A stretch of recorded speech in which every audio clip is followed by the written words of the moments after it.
अस्सलाम वालेकुम, कैसे हैं आप सब। तो आज हम स्टार्ट करने जा रहे हैं एक्सरसाइज 1A का क्वेश्चन नंबर 2। तो मेरे पास ये थिंक न्यू सिलेबस मैथमेटिक्स की बुक 1 है, जिसको आप ये भी कह सकते हैं कि ये basically D1 7th updated addition का न्यू एडिशन है। तो ये 8th एडिशन मेरे पास, यानी बिल्कुल न्यू एडिशन जो अभी भी पब्लिश हुआ है वो मौजूद है। तो इस न्यू एडिशन का ये चैप्टर नंबर 1 हमने स्टार्ट किया हुआ है। मैंने इस चैप्टर के नेम से एक सेपरेट प्लेलिस्ट भी बनाई हुई है, उसका लिंक भी नीचे डिस्क्रिप्शन में दिया हुआ है, ताकि आप लोगों को इस चैप्टर से रिलेटेड तमाम सॉल्यूशंस एक ही जगह पर आसानी से इसी प्लेलिस्ट में मिल सके। इसके अलावा आपको डिस्क्रिप्शन में मेरे सोशल अकाउंट्स के लिंक, यानी मेरी फेसबुक प्रोफाइल, मेरी इंस्टाग्राम प्रोफाइल और इवन आपको मेरा ईमेल आईडी भी मिल जाएगा। आप इन्हीं अकाउंट्स के थ्रू अपने क्वेश्चंस को, सजेशंस को मुझ तक भी पहुंचा सकते हैं। तो आइए स्टार्ट करते हैं क्वेश्चन नंबर 2 को। तो अब आपको सामने स्क्रीन पर क्वेश्चन नंबर 2 की स्टेटमेंट लिखी हुई नजर आ रही है। तो हम सबसे पहले स्टेटमेंट को रीड करेंगे, अच्छे से समझेंगे, फिर हम इसका सोल्यूशन स्टार्ट करेंगे। तो आइए इसको रीड कर लेते हैं। तो यहाँ पे लिखा हुआ है, if P and Q are whole numbers such that P multiplied by Q is equal to 37। पहले यहां तक समझ लेते हैं।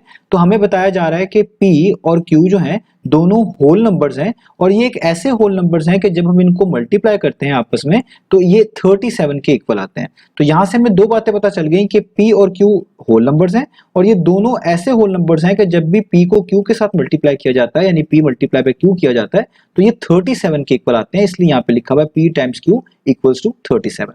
आगे रीड करें तो आगे लिखा हुआ है find the value of P plus Q। तो आपको कहा जा रहा है कि P प्लस Q की वैल्यू क्या होगी वो फाइंड आउट करके दिखाएं।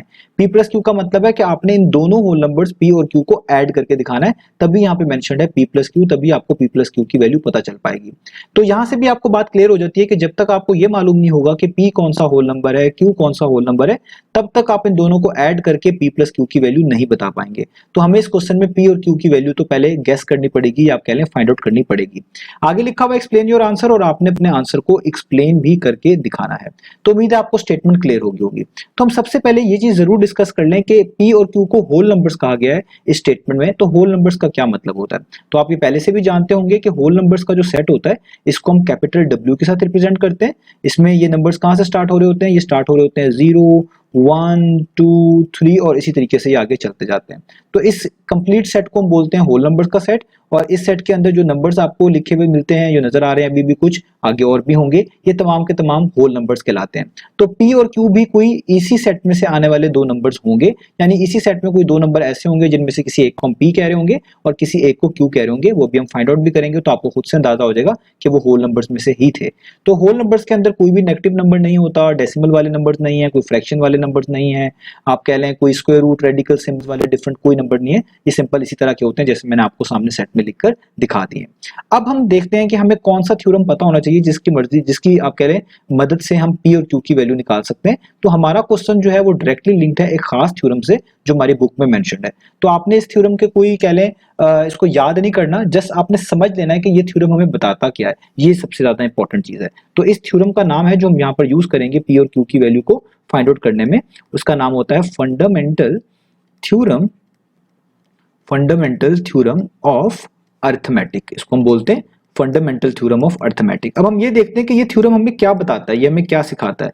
तो इस थ्योरम के मुताबिक अगर कोई भी नंबर 1 से बड़ा हो, कोई भी नंबर ग्रेटर देन 1 हो, तो दो ही कंडीशन पॉसिबल है उस नंबर के साथ। या तो वो नंबर प्राइम नंबर होगा, यानी अगर कोई नंबर 1 से बड़ा है तो एक कंडीशन ये हो सकती है कि वो प्राइम नंबर हो, और या फिर ऐसा होगा कि वो प्राइम नंबर अगर नहीं हुआ तो वो नंबर लाजमी अपने प्राइम फैक्टर्स की प्रोडक्ट की फॉर्म में रिप्रेजेंट किया जा सकता होगा। उस नंबर को आप अपने ही उसी नंबर के प्राइम फैक्टर्स की प्रोडक्ट की फॉर्म में लिख सकते होंगे। पहले मैं यहाँ पे लिख देता हूँ, फिर आपको एक्सप्लेन करता हूँ कि दूसरी कंडीशन ये होगी कि वो नंबर लाजमी एक्सप्रेस किया जा सकता होगा, रिप्रेजेंट किया जा सकता होगा product of its prime factors, अपने ही प्राइम फैक्टर्स की प्रोडक्ट की फॉर्म में। अब आप फैक्टर्स के बारे में जानते हैं। फैक्टर्स क्या होते हैं, फैक्टर्स हम बोलते हैं ऐसे नंबर को जो किसी और नंबर को कंप्लीटली डिवाइड कर रहे होते हैं। अभी मैं आपको आगे भी एक्सप्लेन करूंगा। तो ऐसा नंबर जो किसी और नंबर को कंप्लीटली डिवाइड कर देता है, कंप्लीटली डिवाइड कर रहा होता है, तो उसी नंबर को हम फैक्टर बोल रहे होते हैं उसका। तो अब यहां पर इसको समझते हैं कि इन दोनों चीजों का क्या मतलब बना। हम एक एग्जांपल लेते हैं। फॉर एग्जांपल मैं एक नंबर यहां पे चूज करता हूं 10। आप देख सकते हैं 10 1 से बड़ा है। तो जिस तरह मैंने आपको बताया था फंडामेंटल थ्योरम ऑफ अर्थमेटिक में पहली कंडीशन ये है कि आपका नंबर 1 से बड़ा होना चाहिए, तो 10 1 से बड़ा है। अब क्या ये प्राइम है कि नहीं, तो प्राइम नंबर तो उस नंबर को बोलते हैं जो 1 से बड़ा होता है और लाजमी उसके टू ही फैक्टर्स मिलते हैं, एग्जैक्टली टू ही उसके फैक्टर्स होते हैं, यानी उसको डिवाइड करने वाले, कंप्लीटली डिवाइड करने वाले सिर्फ दो ही नंबर्स होते हैं। ऐसे ही नंबर को हम प्राइम नंबर बोल रहे होते हैं। लेकिन 10 के मामले में तो ऐसा नहीं है, क्योंकि 10 के तो दो से ज्यादा फैक्टर्स हैं। 10 को कंप्लीटली डिवाइड करने वाला 1 भी है, 10 को कंप्लीटली डिवाइड करने वाला 2 भी है, 10 को कंप्लीटली डिवाइड करने वाला 5 भी है, और 10 खुद को भी आप कह लें कंप्लीटली डिवाइड कर देता है। तो ये सारे 10, 1, 2, 5 ये सारे इसके फैक्टर्स हैं। तो आप देखें 10 के दो से ज्यादा फैक्टर्स हैं तो इसको आप प्राइम नंबर तो नहीं कहेंगे।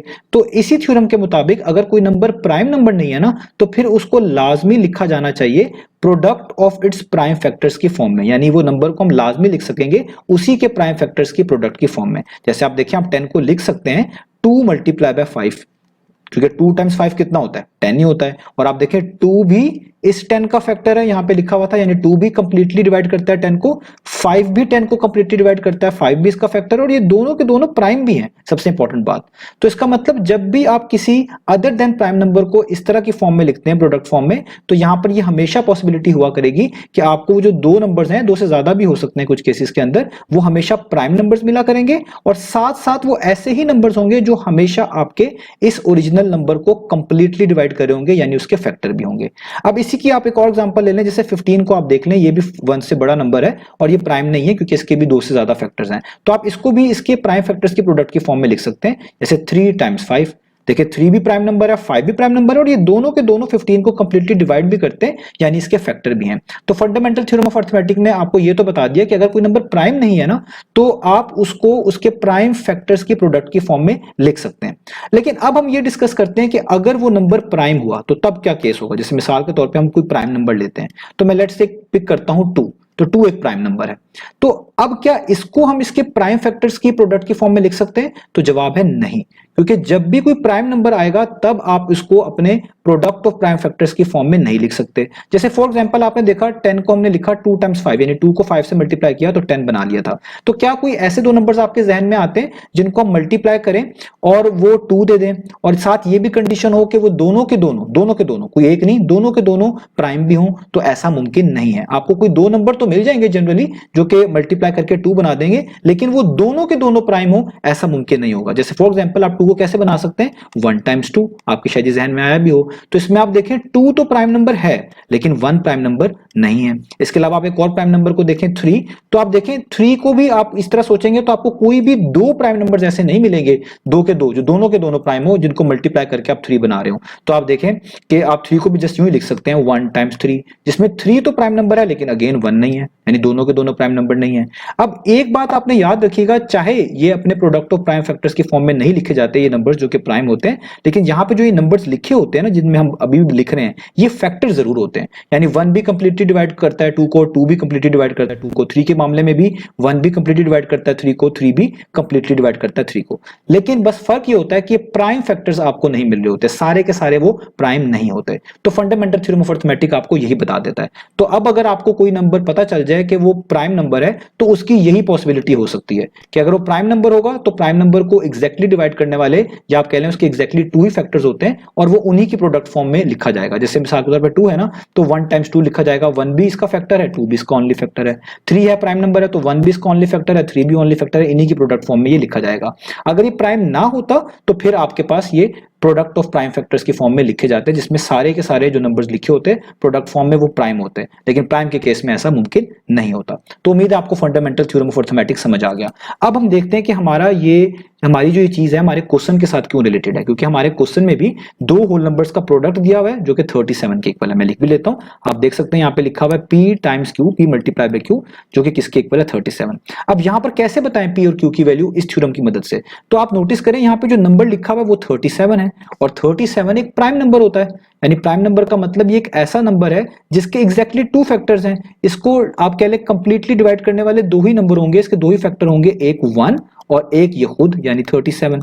तो फंडामेंटल थ्योरम ऑफ अरिथमेटिक ने तो आपको यही बताया था कि अगर कोई नंबर प्राइम नंबर हुआ तो वो जिन दो नंबर्स की प्रोडक्ट की फॉर्म में लिखा जा सकता है वो उसके फैक्टर्स ही होंगे, जिसमें एक 1 होगा और एक वो खुद होगा। जिस तरह मैंने आपको देखें 2 की एग्जांपल दी, इसमें एक 1 था और एक वो 2 खुद था। 3 की एग्जांपल दी, एक 1 था एक 3 खुद था। तो 37 अगर प्राइम नंबर है तो ये जो दो नंबर जो कि मल्टीप्लाई करके 37 बना रहे हैं, यहाँ पे लिखा हुआ P times Q is equal to 37, इसका मतलब यही है P और Q मल्टीप्लाई होकर 37 बना रहे हैं, तो इनमें से कोई एक 1 होगा और कोई एक 37 होगा, और तो कोई पॉसिबिलिटी नहीं है, क्योंकि जब भी कोई दो नंबर्स मल्टीप्लाई करके कोई और नंबर बनाते हैं तो वो दोनों नंबर्स उस नंबर के फैक्टर्स ही होते हैं, और 37 यहाँ पे प्राइम नंबर है, तो प्राइम नंबर के तो फैक्टर्स होते ही सिर्फ दो हैं, 1 और 37, तो यानी इनमें से कोई एक 1 है और एक 37 है। यही हमें फंडामेंटल थ्योरम ऑफ अरिथमेटिक से पता चल गया। अगर ये प्राइम ना होता फिर तो लाजमी इसके यहाँ पे सारे के सारे प्राइम फैक्टर्स होते जिनकी प्रोडक्ट फॉर्म में लिखा जा रहा होता। तो अब यहाँ पर हमारे पास क्या पॉसिबिलिटीज हैं, हमारे पास दो पॉसिबिलिटीज बन गई, तो ये भी मैं आपको यहाँ पे बता दूं, फिर मैं यहाँ पर लिख भी दूंगा। तो पॉसिबिलिटी नंबर 1 क्या है,